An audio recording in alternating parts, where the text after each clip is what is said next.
En el nombre del Padre, y del Hijo y del Espíritu Santo. Por Amén. favor, mi saludo a cada uno. Gracias por su participación.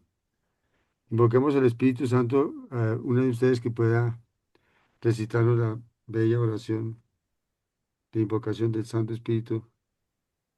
Yo la leo, Padre.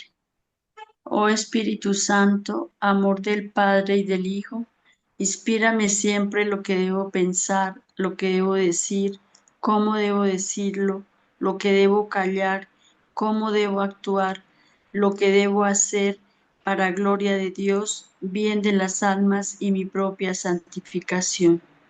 Espíritu Santo, dame agudeza para entender, capacidad para retener, método y facultad para aprender, sutileza para interpretar, gracia y eficacia para hablar. Dame acierto al empezar, dirección al progresar y perfección al acabar. Amén. Amén. Damos gracias a Dios que nos da ocasión de escuchar al Maestro de los Maestros, a la verdad misma, Jesús, la palabra del Padre eterna, hecho hombre, hecho carne por obra de la gran María y el Espíritu Santo, que fecundó en su seno al Hijo de Dios y fue entregado en sacrificio en la cruz por nuestros pecados. Su palabra, que da vida, es la que vamos a abordar, que tiene comunión la iglesia siguiente en este domingo, creo que es 19 de octubre.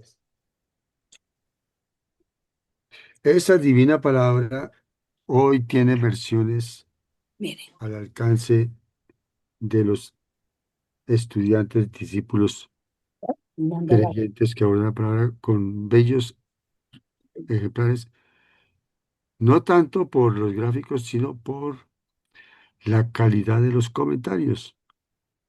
Esta primera Biblia que tienen a la izquierda es de el episcopado latinoamericano. De hecho, ahí ustedes pueden ver el sello inferior derecho del CELAM,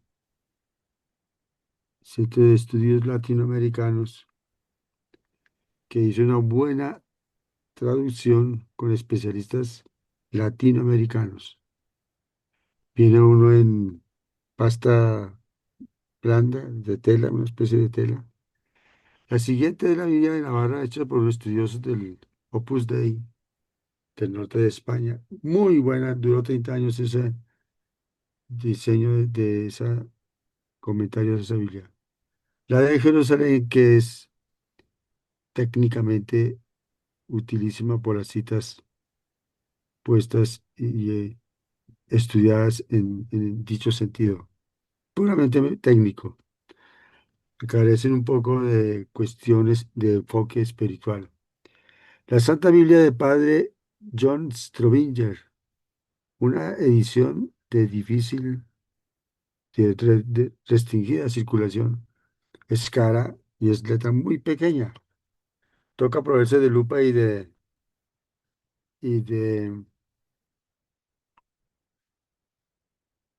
para poderla para aprovechar la riqueza de sus notas. Y la Biblia de nuestro pueblo, una Biblia de corte popular, pero que tiene la riqueza pastoral de la lección divina. Leerla, meditarla, reflexionarla, orarla y aplicarla. Bien, hay dos sentidos interpretativos de la Biblia. Dos enfoques, dos maneras de abordar la palabra. Siguiente, por favor, que son el literal y el alegórico. Otra Biblia que hay es la Biblia Didache, también editada en España, que relaciona la Sagrada Escritura con el catecismo. Y ese es uno de los soportes de este curso.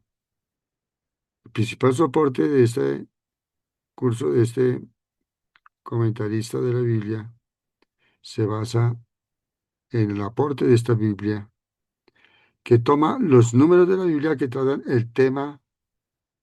Por ejemplo, este próximo domingo, pues es el tema de la oración, de la, del valor de la oración, del medio tan indispensable de relación con Dios que constituye la oración. Y tomamos los números del catecismo que esta edición los especialistas recogieron, que enriquece las lecturas que ya vamos a mirar cuáles son. Siguiente. Es otra Biblia muy útil en cuanto ustedes despierten su interés y su bolsillo, pues estas ediciones, por ser importadas, tienen un costoso precio, ¿no? Pero para las cosas de Dios, recuerden lo mejor. Este método es el que les comentaba de esa Biblia hecha por la editorial Verbo Divino para Latinoamérica. Este método es para toda la iglesia. Cuadro que hay que tener en cuenta, porque el estudio de la Biblia tiene que ser un hábito diario. No solo de pan vive el hombre, sino de toda palabra que sale de la boca de Dios y que está puesta por escrito por las autoridades de la iglesia, no sin pocas discusiones y enfoques y discusiones, todas muy útiles porque ayudan. La palabra no quiere decir que uno enseguida la oye y ya la entendió. De hecho, eso es un gran defecto y necesidad pastoral en el ambiente iberoamericano. Siguiente.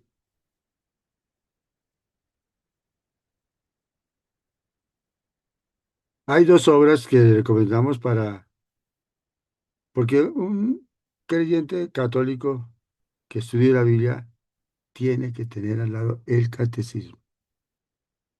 Sin esta obra, que resume la doctrina de la Iglesia en cuatro grandes ejes. Siguiente, que son los mandamientos, el credo, los sacramentos y la oración. Hoy las lecturas tienen que ver con la oración, este eje del catecismo que es el Padre Nuestro, el Padre Nuestro. Todo el tema de la oración gira alrededor del Padre Nuestro en el catecismo. Fue la única oración que enseñó Jesús corta, 7 peticiones. Siguiente.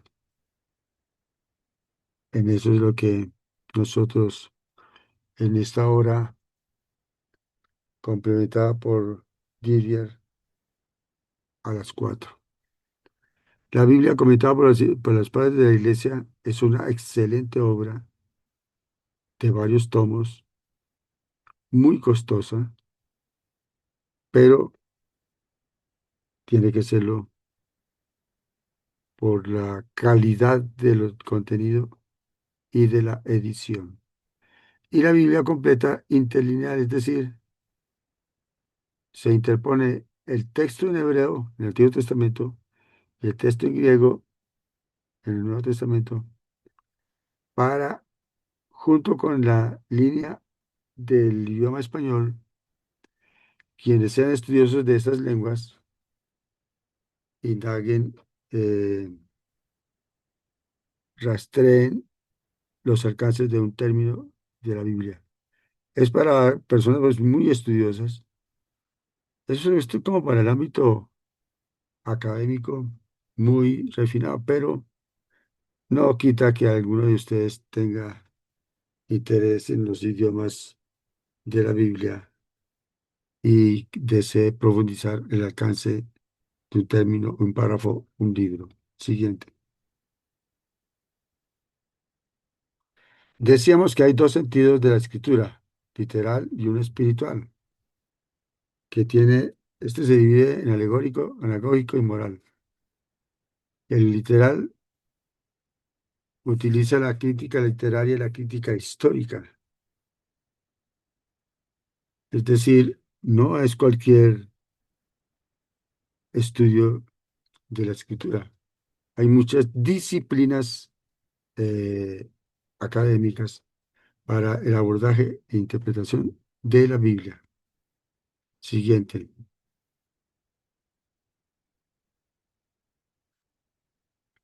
El Antiguo Testamento es la misma Biblia hebrea que comprende el Pentateuco, los profetas y los escritos o libros ah,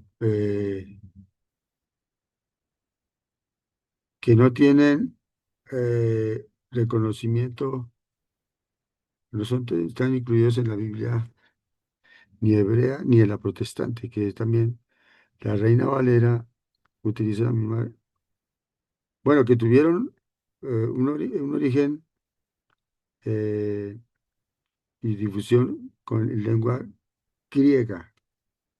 Siguiente.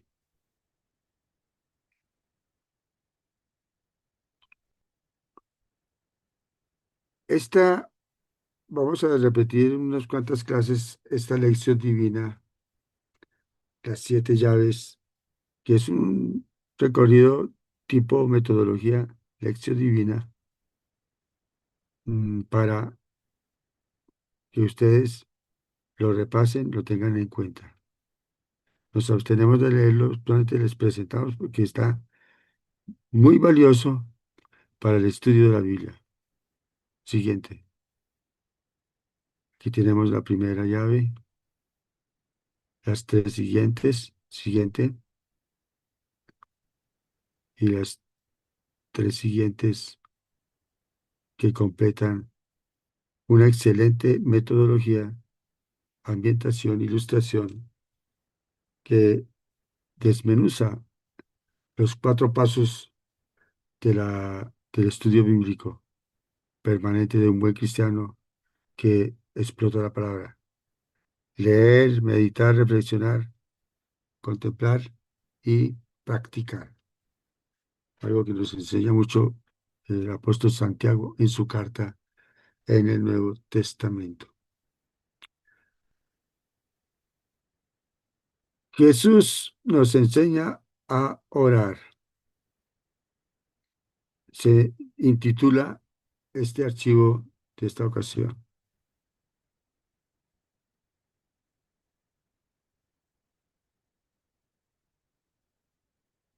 Mejor hacia adelante.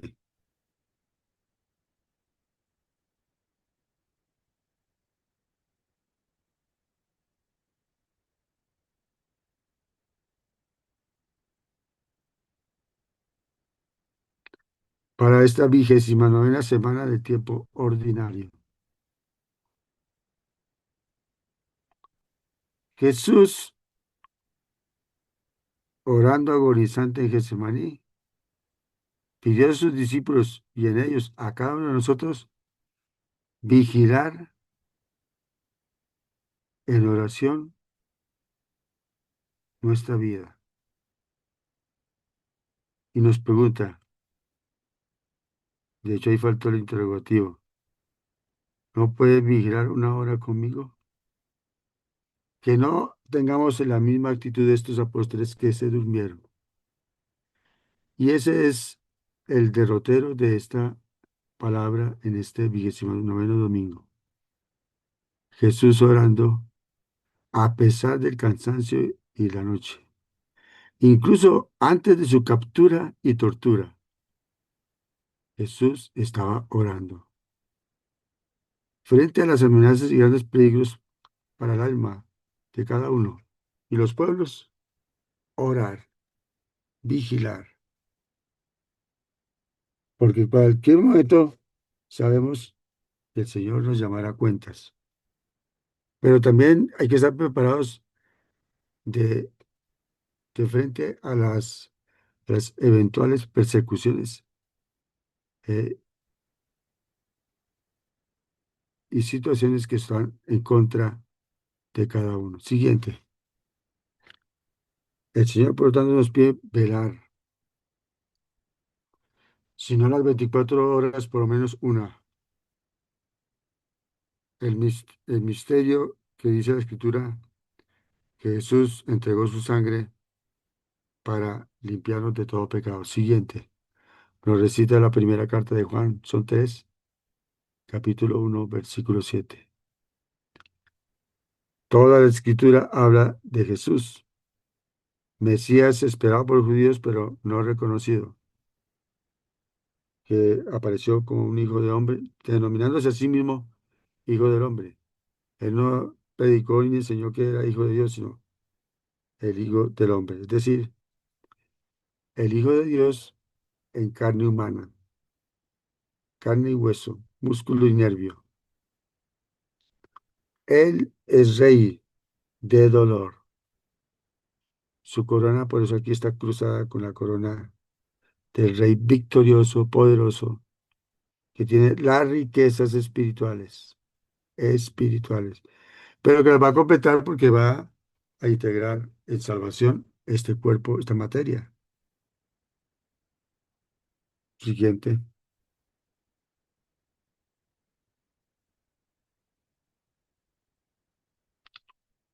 el anuncio del Evangelio habla de que Cristo entregó su sangre por nosotros y como preservó a los primogénitos judíos e incluso a algunos egipcios del exterminio del ángel,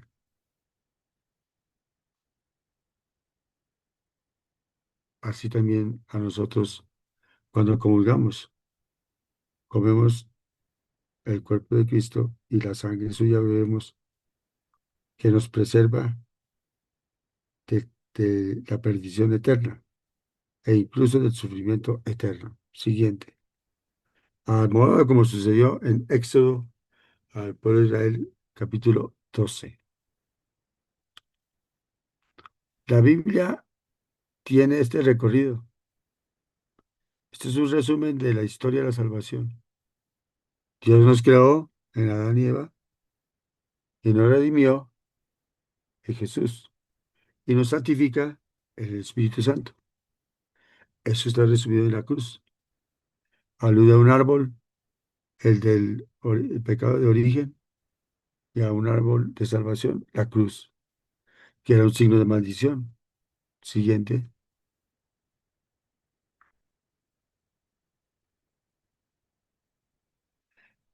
Jesús encarnado entró victorioso, aclamaba más bien a Jerusalén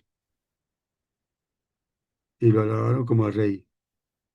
No entró montado en un caballo, sino en un borrico, como signo de humildad. Celebró su última cena y consagró el pan y el vino como su cuerpo y sangre. En la cruz lo consumó al día siguiente, el viernes, y el domingo resucitó y solamente se apareció a sus discípulos y los envió. Porque la resurrección no puede estar vinculada para un pueblo que no creía en él y que lo persiguió y lo sacrificó. Pero al que se convierte, al que cree en esta palabra, este mensaje, les da la vida eterna, como dice San Pablo. Siguiente. Es otro esquema que nos ayuda a tener una especie de visión o panorámica de la, el plan de Dios. Esta ocasión vamos a meditar dos textos del Antiguo Testamento, Éxodo y Salmo 121. Y dos textos del Nuevo Testamento, siguiente, de Segundo Timoteo, segunda carta a Timoteo de San Pablo y del Evangelio de Lucas, cuya memoria celebramos precisamente hoy sábado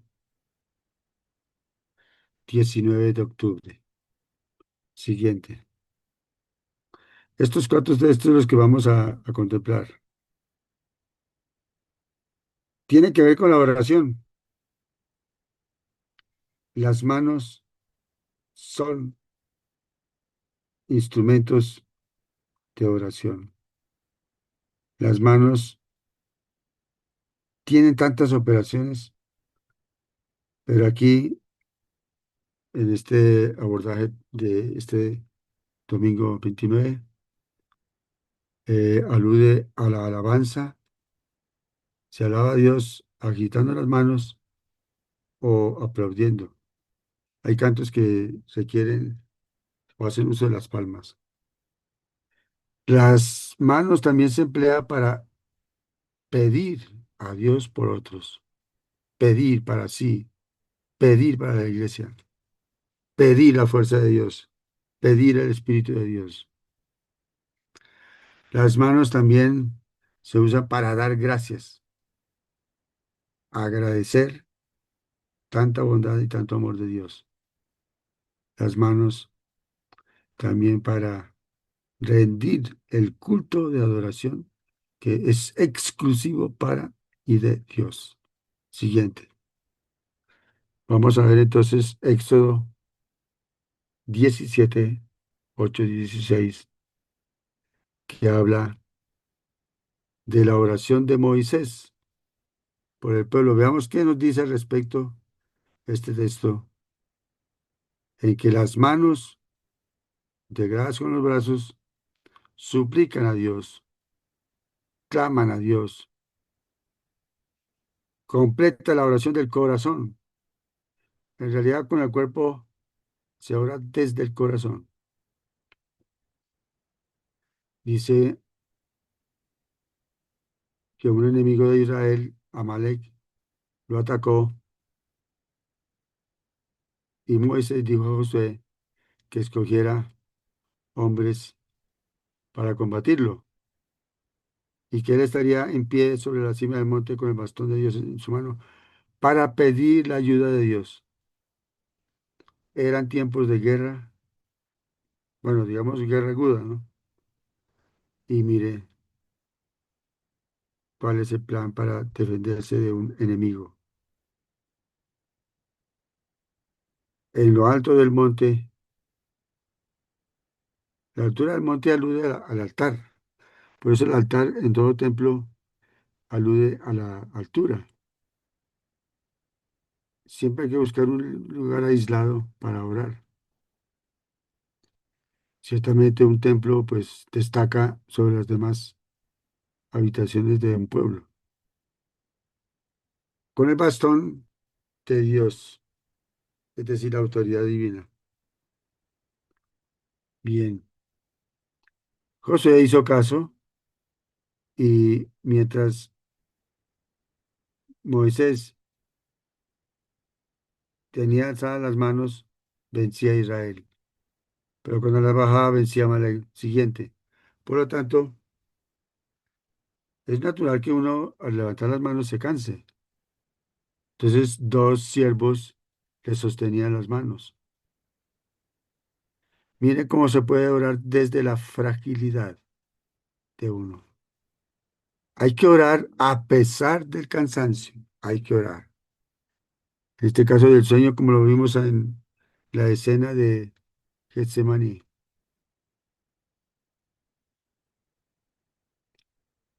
Yahvé Dios dijo a Moisés que escribiera un libro sobre este hecho. Moisés erigió allí, mire, un altar y lo llamó Yahvé Nitsi. Es mi estandarte de Dios. Dios es mi estandarte. El enemigo que se levantó contra el pueblo de Dios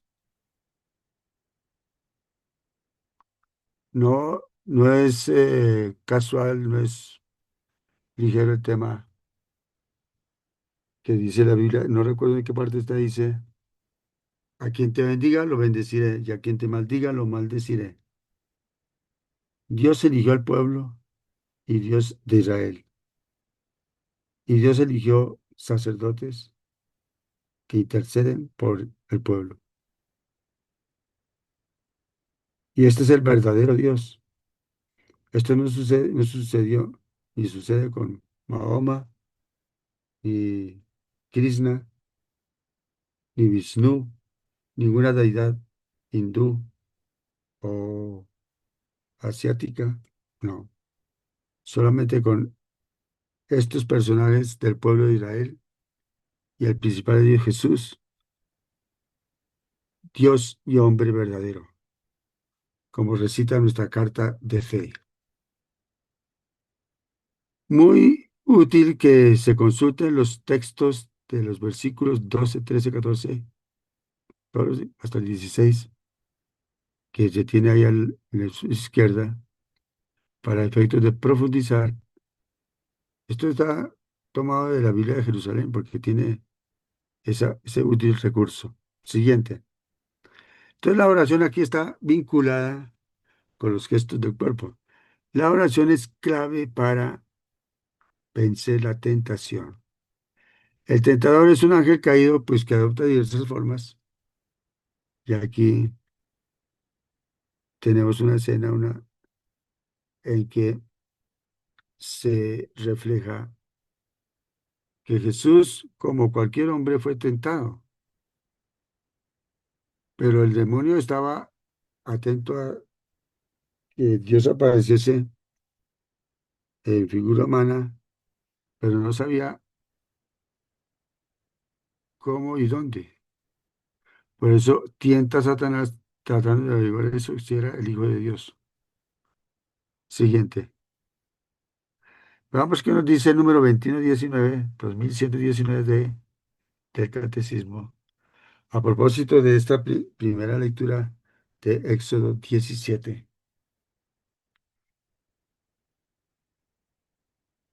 Tentar a Dios consiste en ponerlo a prueba, porque es que la tentación se traduce como prueba. Prueba es lo mismo que tentación es lo mismo que prueba.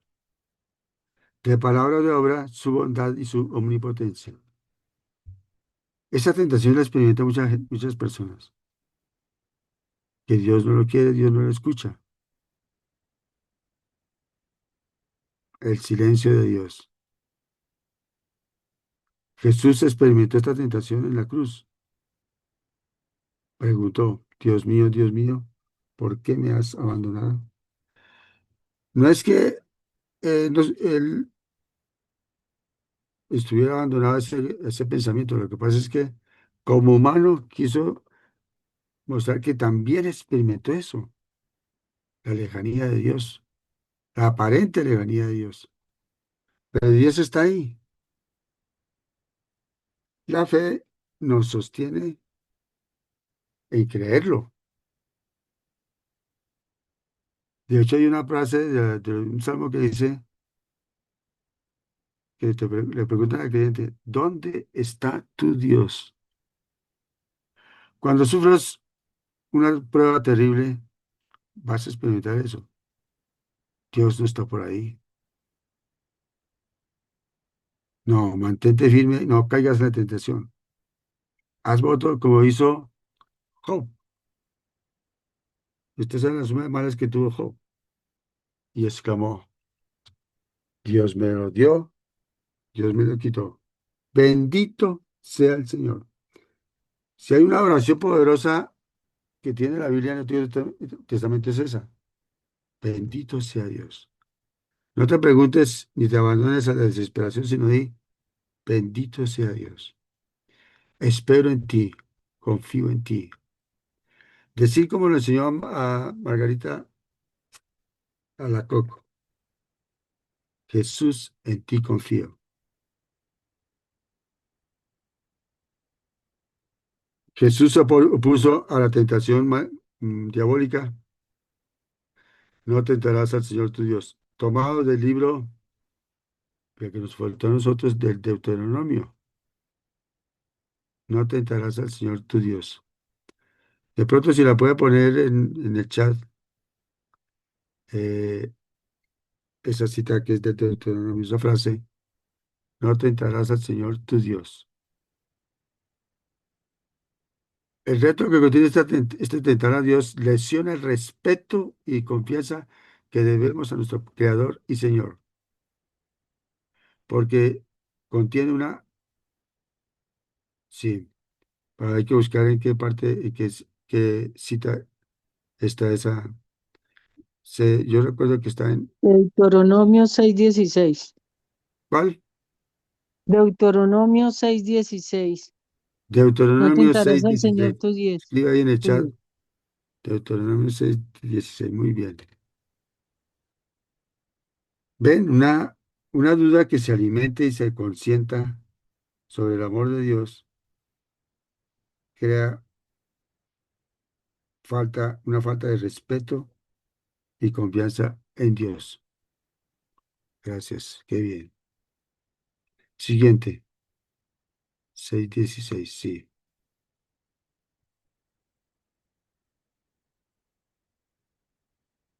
La segunda lectura, el Salmo 121, en algunas versiones 120, dice, siguiente.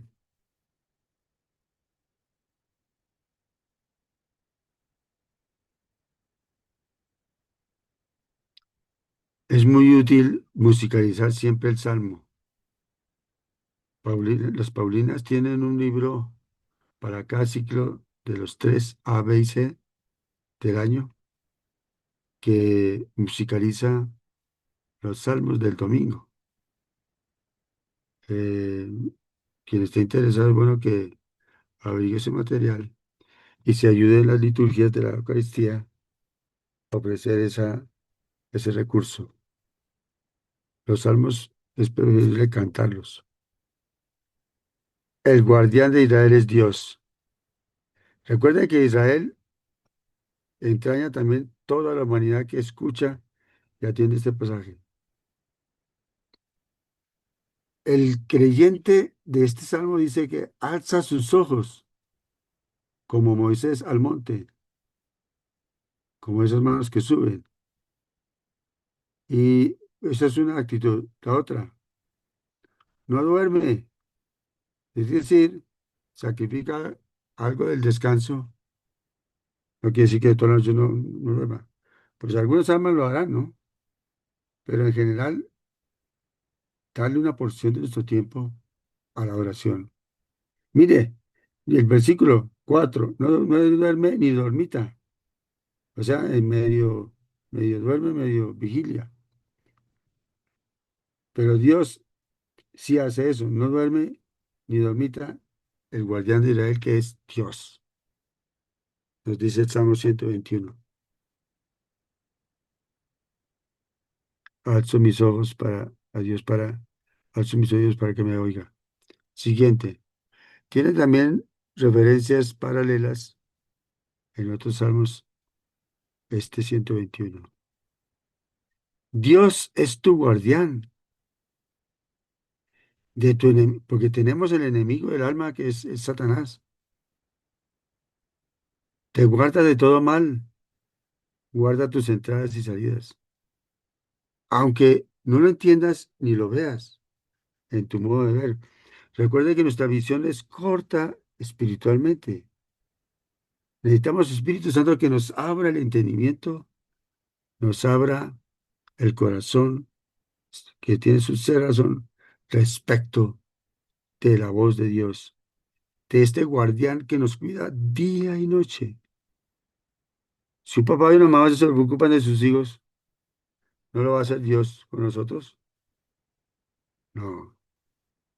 Por eso Jesús experimentó eso, repito. Dios mío, ¿por qué me has abandonado? Qué bueno tener un Dios que, hecho humano, experimentó todo lo que vive un ser humano, incluso el sufrimiento en completa integridad. Siguiente. Mire que este salmo es un salmo de esperanza, de confianza en Dios.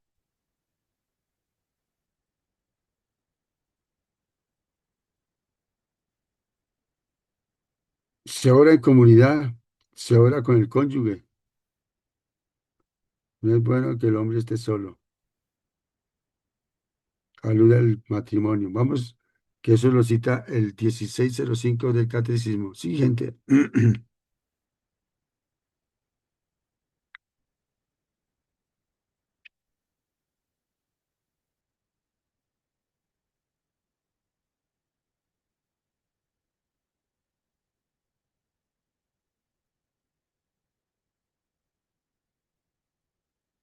Las dos vidas del matrimonio se unen para alrededor de Dios. Siguiente.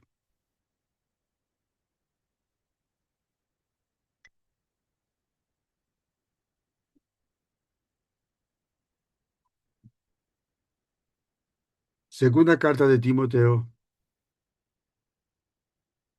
capítulo 3, versículo 13 hasta el final.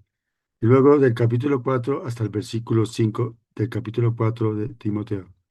Hay veces que una cita bíblica, un texto bíblico comprende una parte del texto del capítulo previo y una parte del texto del capítulo siguiente. En este caso, repito, toma del 14 hasta el final del capítulo 3 y toma del comienzo del capítulo 4 hasta el versículo 5. Eso arriba, entonces estás señalado con un guión largo, más largo que un guión corriente. Si puedes poner el cursor allá en la cita de arriba. Exactamente. Es bueno que aprendamos a reconocer esa cita. Cuando toma de dos capítulos, del 3 y el 4, unos versículos de 3 y unos versículos del 5. O sea que no reproduce totalmente el capítulo 3 y reproduce totalmente el capítulo 4, sino una sección, una, una fracción de cada capítulo. Eso es lo que sucede con este texto de hoy de Segunda Timoteo, para efectos del tema de la oración. Pablo le dice a Timoteo que permanezca en lo que aprendió y creyó, y que desde niño conoce las Sagradas Escrituras. Si el niño es alimentado desde pequeño en su crecimiento y desarrollo con la Sagrada Escritura, tenemos garantía para el Evangelio en su edad juvenil y adulta.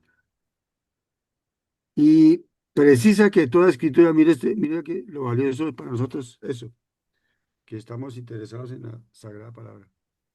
Es inspirada por Dios. Los libros que se escogió la iglesia con Israel son libros inspirados por Dios, útiles para enseñar, argumentar y corregir, educar en la justicia, para que el hombre sea perfecto, preparado para toda obra buena. Perfecto quiere decir santo. Tenemos ahí dos citas, tres citas de Juan 2 Pedro, perdón, dos citas para efectos de profundizar en este bello texto de San Pablo que pide conservar la Sagrada Escritura sin modificarla ni cambiarla. Hay estudiosos y escribas antiguos y modernos que quieren con teorías. Vamos a lo que dice esta carta adelante, en la siguiente sección de la lectura. Mira lo que dice tan útil. Te conjuro que proclame, es decir, te emplazo a que proclames la palabra, insistas a tiempo y destiempo, reprendiendo, incluso amenaza. Mire que a veces hay corazones tan duros que hay que amenazarlos, diciéndoles, usted está buscando el infierno, sí, pero es por la dureza de algunas personas que no quieren recibir la palabra, la predicación. Exhorta con toda paciencia y doctrina, es decir, ilustrado sobre la riqueza del texto. Porque mire este texto que dice ahí, esta frase es tan clave. Vendrá un tiempo en que los hombres no soportarán la sana doctrina, sino que llevados de sus propios deseos se rodearán de maestros que les halaguen los oídos, apartarán sus oídos de la verdad y se volverán a las fábulas, a los cuentos, a las corrientes, a las filosofías que engañan. Les recomendamos mucho que vean, que entren posteriormente a esta dirección electrónica de la charla que tuvo el padre Javier Rabasi con un especialista en un teólogo que hizo daño en tiempo del Vaticano II, el Concilio Vaticano II, que se llamaba Karl Rahner. Lo que puedo aquí resumirles, porque es una cosa compleja, hay mucha gente que en ese tiempo mencionaba a Karl Rahner, pero no, es como algunos sí, puede que mencionen a Santo Tomás de Aquino, pero no lo han leído. De lo que uno no sabe, no debe hablar. Entonces, esa cita lleva a esa entrevista que hizo el padre Ravasi a un especialista en el teólogo jesuita Karl Rahner, que es un alemán, que era tan complicado y abstracto que el mismo hermano, cuando ya murió, su hermano Karl, eh, el hermano que le sobrevivió, dijo que iba a traducir a su hermano. Entonces, si el otro escribió en alemán y el hermano decía que tenía que traducirlo, quiere decir que no se lo entendía ni siquiera. Sin embargo, hay gente que, pero este teólogo hizo daño porque voy a explicar brevemente lo que es posible en este estudio. Transformó la teología en una filosofía. Eso es clave. La teología es una disciplina que estudia a Dios con categorías de fe. Al trasladarlas a la filosofía, las tergiversa, las hace agradables a los oídos de los oyentes. Y luego las transformó en una antropología. Entonces, siendo primero una teología, el dato revelado en la Sagrada Escritura, o sea, un dato que tiene que ver con Dios, lo transformó en una filosofía, o sea, un pensamiento racional meramente, y no un dato revelado por Dios. Lo transformó en un pensamiento humano. Y luego lo llevó a una antropología, es decir, puso al hombre al centro de la reflexión teológica, de la comprensión teológica del dato revelado en la Biblia. Eso es para una especie de súper resumen lo que estoy diciendo, pero eso lo explican este sacerdote que es, su tesis doctoral la hizo sobre Karl Rahner, un teólogo que lo citaba mucho en aquel tiempo de Vaticano II, en los años 60. Pero no quiere decir que este teólogo dijo esas cosas y ahí mismo se entendieron y ahí mismo lo censuraron a él. No, porque los teólogos de hoy le cambian un poquitico de manera que nadie se da cuenta. Mucho más si uno no tiene un poquito de herramientas, recursos de comprensión, ¿cómo se dice? Académica. Entonces, las personas, pues, por eso, mire que antes se decía, llegó a instalarse una frase, dice, doctores tiene la Santa Madre Iglesia, para decir que los estudiosos son los que podían hablar de Dios o entender cosas de Dios. San Juan María Vianney no tenía cabeza para el estudio teológico. San José de Cupertino tampoco. Y estos santos fueron destacados a pesar de no tener noción del estudio. San Francisco de Asís renovó la iglesia no con doctores ilustrados o teólogos. Lo hizo con la vivencia del Evangelio en pobreza, castidad y obediencia. Por eso él no le gustaba mucho que se metiera el excesivo estudio. Estudiar es bueno y es necesario, pero no es todo a la hora de explicar las cosas de Dios. Entonces, fíjese en esa frase que aplica hoy. Se rodearán de maestros, teólogos, que halaguen los oídos, aparten sus oídos de la verdad y se vuelvan a las fábulas. Por favor, miren posteriormente, ese vínculo, esa entrevista de padre Rabasi. No recuerdo el padre que entrevistó un especialista en un teólogo. De hecho, le llama con un nombre chistoso, vaca sagrada del modernismo, porque las teorías de estos teólogos son, hacen daño, pero no se dan cuenta la mayoría de las personas. Solo unos cuantos que tengan un ojo crítico, que filtre muy bien y que entienda de qué están hablando los que introducen teorías que apartan de la verdad, es decir, de la doctrina. Mire lo que dice San Pablo, conserva la tradición, conserva lo que te enseñó. Y es clave entonces que lo que se enseña esté ceñido a lo que enseña la iglesia después de tantos siglos y de tantas discusiones. Siguiente. Otro autor que hizo un gran daño al estudio de teología y de la Sagrada Escritura fue Rudolf Bultmann. Se le puede poner el nombre en el chat.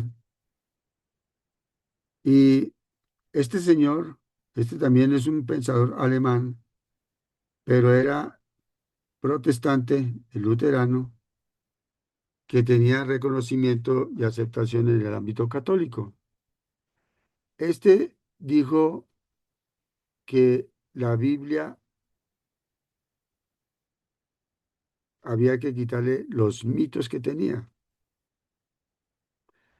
es decir, comprensiones inventadas o ideadas por grupos o pueblos o corrientes, que entonces puso en duda, ese es el nombre del teólogo luterano que tuvo mucha influencia en la Iglesia Católica.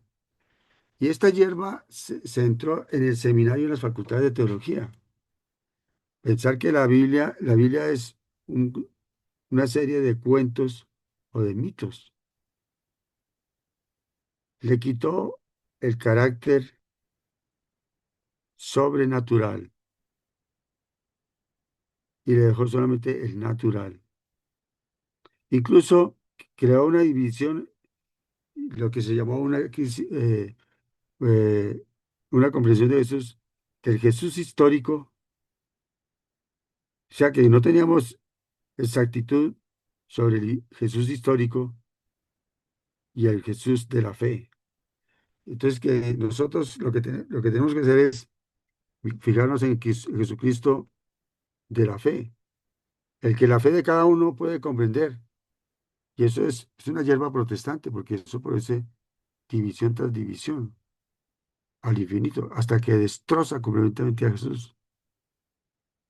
Entonces, pero después les enviaremos una, un texto que habla de 8 puntos claves de la comprensión de este teólogo, que digamos que en cierta manera destrozó la sobrenaturalidad de la Biblia y que son puros cuentos inventados por personas o por grupos y que, por lo tanto, incluso llegar a negar la resurrección de Jesús, hacer de Jesús completamente son de un hombre natural, no sobrenatural. Nosotros tendemos es hacia el hombre sobrenatural. Cada día estamos luchando de que no se imponga el hombre natural, sino que crezca el sobrenatural. Y eso es lo que significa la resurrección. Claro que eso, y estos teólogos, pues presentan, por ejemplo, habla de, de enraizarse en Dios, pero pone al hombre también como centro y no a Dios, saca a Dios del centro. Entonces, este texto, les recomendamos que lo lean con con juicio para no alargarme aquí yo, porque esta carta de a Timoteo tiene que ver con esto. Y eso que no voy a hablar de otros teólogos porque el tiempo no nos da para ello.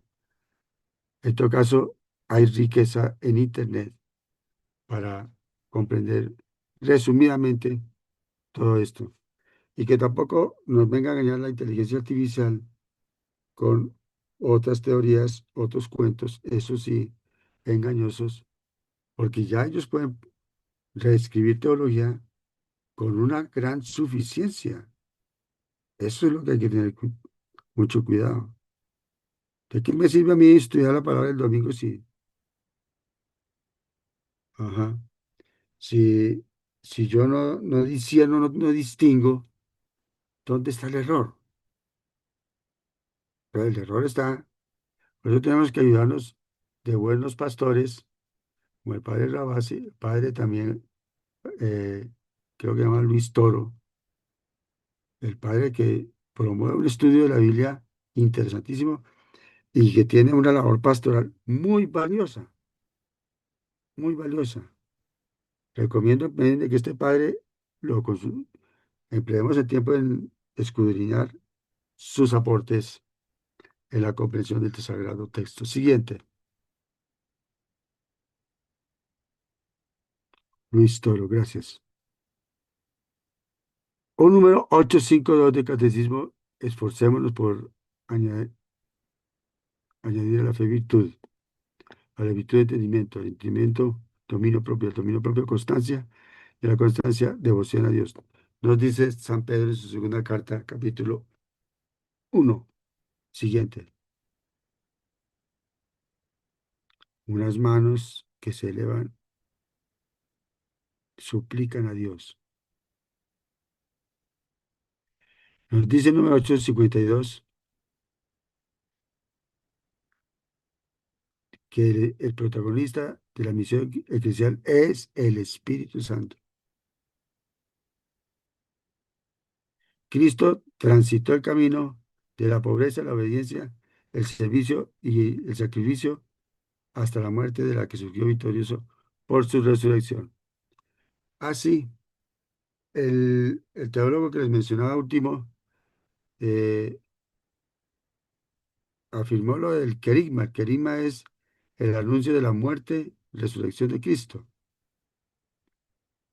pero lo sitúa en un plano distinto al del plano de la fe y revelación de Dios.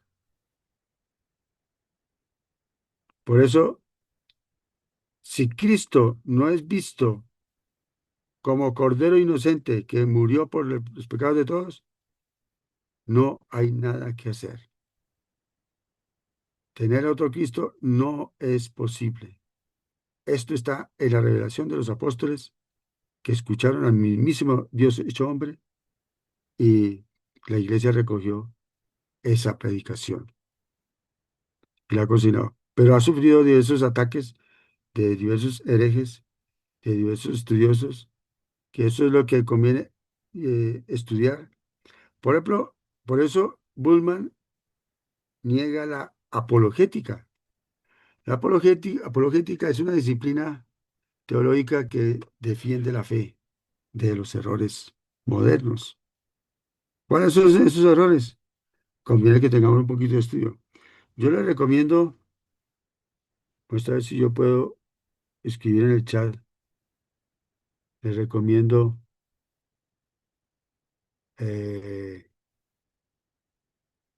una obra que se llama Syllabus, escrita por Pío noveno, me parece que es un manifiesto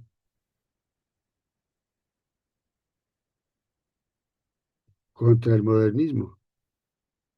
Es que el modernismo es una corriente actual racionalista que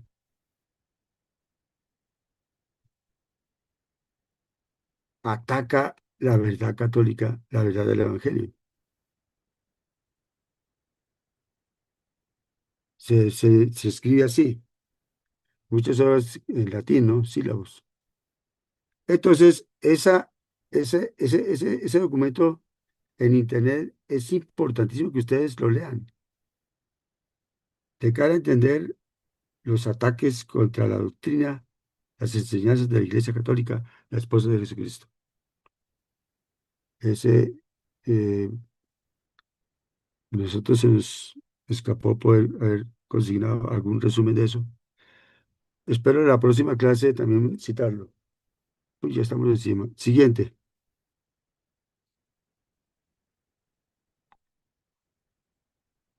los 8 pasos del pecado. Siguiente. Muy interesante eso de cara a la tentación y los engaños del demonio para perder la fe. Hay diversidad de pecados. Ahí tenemos, ¿eso qué cita es? Creo que es de Efesios. Ah, sí, de Gálatas. No recuerdo qué capítulo. Me parece que el 5. Es grande. ¿Cuánto se puede fallar a Dios y sin darse cuenta? Mire, todo está contemplado. Iras, rencillas, divisiones, envidias, embriagueces. Os prevengo que los que hagan eso no heredarán el reino de Dios. Siguiente.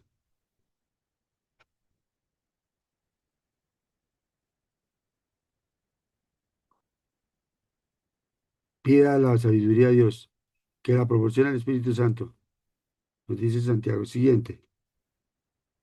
Nos dice 28:47 del Catecismo. Al respecto de esta tercera lectura. El Espíritu Santo nos da iluminación respecto, hay que invocarlo mucho. Una cosa es ser tentado y otra ser consentir la tentación. Sentir la tentación no es pecado. Si yo la alimento, la fomento, sí.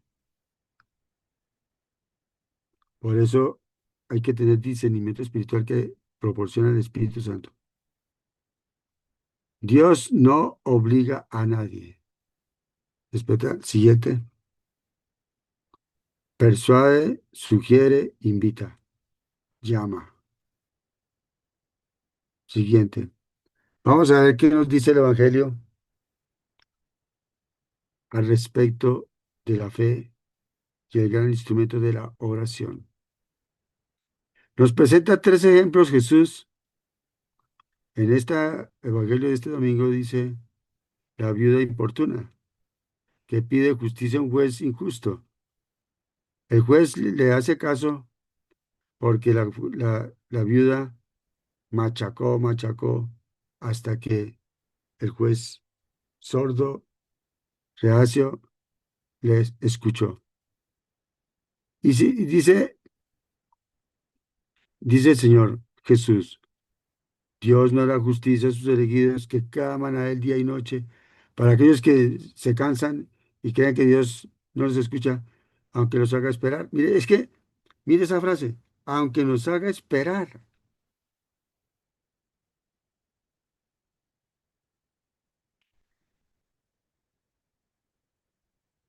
Jesús dice que hará justicia.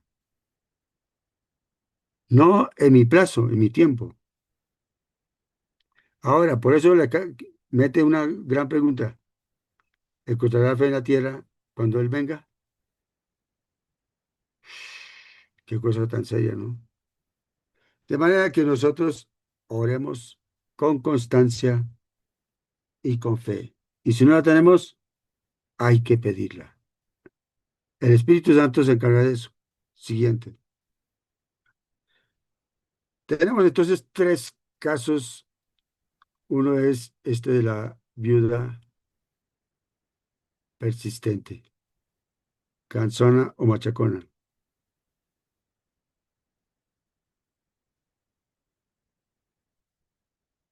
¿Cuánto ahora Dios escuchará el clamor de sus hijos que le piden justicia? Siguiente. El otro caso es,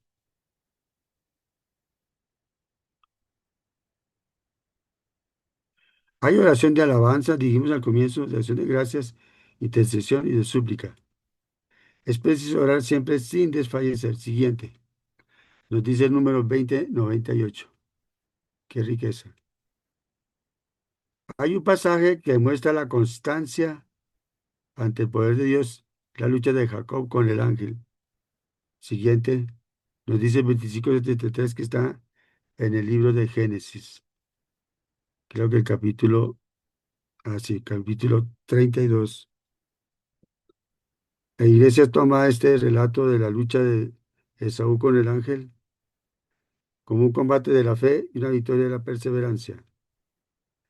Es decir, cuando parece que Dios no nos escucha, se libra un combate para que se apodere de nosotros el desespero o renegar de Dios. Siguiente. Esa, esa cita es retomada por el texto de cara a la constancia en la oración. Hay entonces 26:13 del Catecismo cita tres parábolas de condiciones para una oración. La de la insistencia, en este caso el amigo importuna a medianoche, del amigo que está durmiendo. Siguiente, nos faltó poner la cita de la respectiva parábola. La viuda importuna, la que ya vimos. Siguiente, es decir, insistirle a Dios y la oración humilde del publicano y la soberbia del fariseo. Es una actitud que hay que evitar en la oración. No, no pedir a Dios a partir de mis méritos y mis condiciones. Siguiente.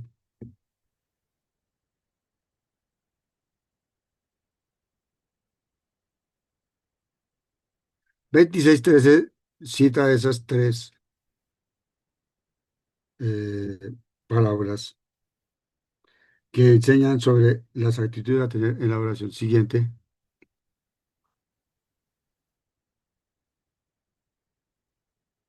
El Señor extiende su mano y quiere que nos afirmemos en ella por medio de la oración. Siguiente.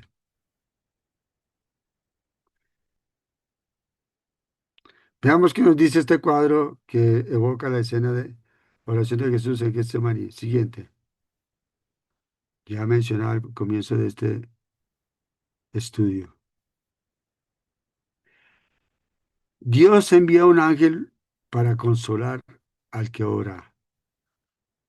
Por eso hay que también mencionar, citar, invocar el ángel guardián. Se arrodilla Jesús para orar.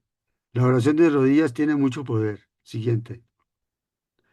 Los que están dormidos abajo nos simbolizan a nosotros que nos dejamos vencer del cansancio. Estos son los tres mismos que fueron testigos de la transfiguración de Jesús en el monte Tabor. Allí estaban despiertos porque eran muy consolados. Aquí no. Siguiente. Cabe saber si Juan Evangelista realmente se dejó vencer del sueño. Escuchemos un fragmento, por favor, no toda la canción de Si tuviéramos fe, podríamos decirle a una montaña, en este caso, la incredulidad, que se traslade de una parte a otra. Escuchemos un poquito una canción que hace oración y pide algo tan importante como es la fe.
Hay una gran santa que enseñó un camino de oración de las 7 moradas. Hay resúmenes en internet que es bueno que ustedes, si no se van a leer esa obra, por lo menos busquen resúmenes. Veamos qué nos dice el Padre Juan sobre esta gran Santa Teresa de Ávila, cuya memoria celebramos en estos días. El 15 de octubre se celebra a Bueno, Santa Teresa de Jesús. Ella nació en Ávila en 1515. Ingresó al convento de las Hermanas Carmelitas cuando tenía 20 años y 3 años más tarde hizo sus votos de castidad, pobreza y obediencia. En el tiempo en que ella vivió, las comunidades religiosas habían decaído de su antiguo fervor. Quizás esta crisis se debió a que eran demasiado numerosas. El convento al que ella ingresó tenía 140 religiosas. Por eso, cuando llevaba ya 25 años en el convento, decidió fundar una comunidad en la que cada casa tuviera pocas religiosas, pero muy fervorosas.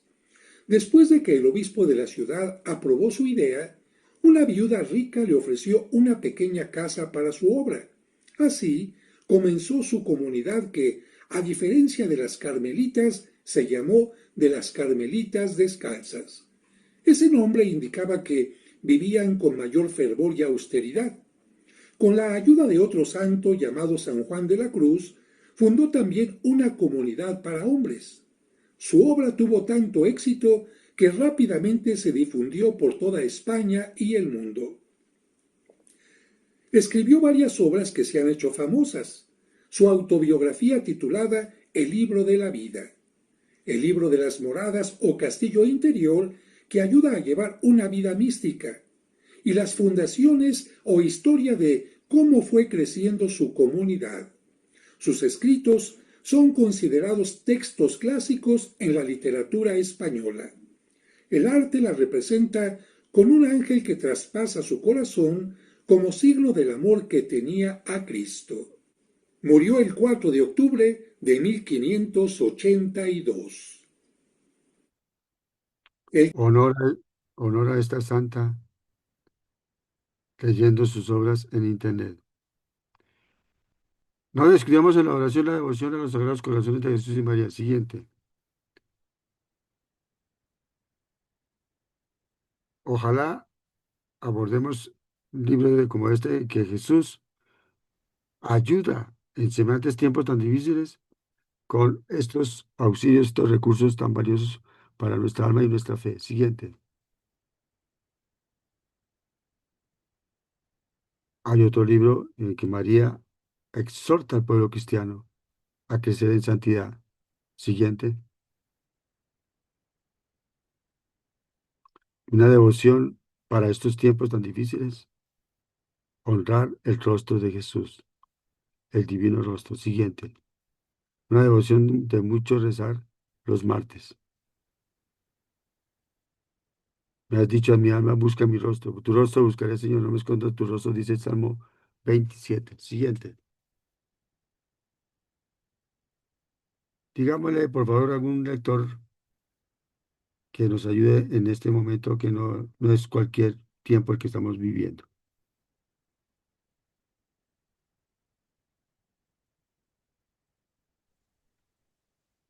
Ven, oh Espíritu Santo, ven a cambiar la faz de la tierra. Ven pronto. Ven en estos últimos tiempos. Ven ahora que la gran prueba ha llegado. Ven y tráenos tu segundo Pentecostés, a fin de que nuestros ojos puedan contemplar tu mayor prodigio de los nuevos cielos y de la nueva tierra. Amén. Muchas gracias. Suscríbanse y pongan la campanita de manera que van a ayudar mucho a la obra que el Señor nos ha encomendado en esta oportunidad. Dios los bendiga. Gracias, Padre. Gracias, Bendiciones. Padre. Buena tarde. Gracias. Gracias, Gracias, Padre. Padrecito, Dios lo guarde. Buenas tardes.